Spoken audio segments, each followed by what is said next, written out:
is that these problems have always been in the church. The answer is that, in fact, the church does have a solution for it, and they've had a solution since all the way back in Acts chapter 15. The church holds councils because it wasn't a bunch of spurious churches and various doctrinal views all over the world, and they all came together.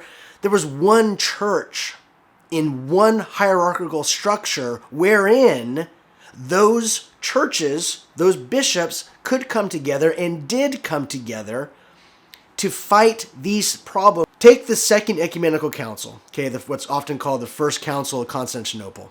The seventh canon. In that seventh canon, you have a condemnation of Sabellianism. It's a heresy. The church stated it's a heresy. Me, as an Orthodox Christian, as a Christ-fearing Christian, I am able to say that it's a heresy declared by the church back at the Second Ecumenical Council. You do not have that same claim, Taylor. You see, your position is, well, scripturally, we'll get some hermeneutics going, we can talk to some scholars, we can get what seems to be the best presentation of the doctrine of the scriptures, and by that, well, by golly, Sabellianism is wrong. Now, you might try to point to church history and say, well, yeah, and at the Second Ecumenical Council, you know, it was found to be a heresy, and I agree with them.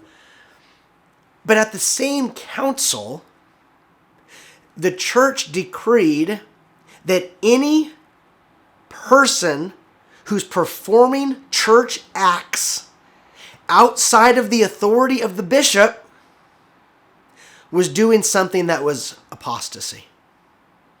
Now you see, the modern day Protestant church, i.e., I'm sure even the body that you belong to, if you belong to a larger Protestant body, are not performing church acts under the authority of a bishop. Certainly not a bishop in line with the apostolic succession in the Orthodox Church. You can't pick and choose. And it's that church, Taylor, that provides the unity and structure to defend the truth against heresy that Protestants simply don't have. And it's why the Protestant movement is in utter chaos. It's why you have Oneness Pentecostals making the same claim to truth that you have. But they can't make the same claim that the Orthodox Church has.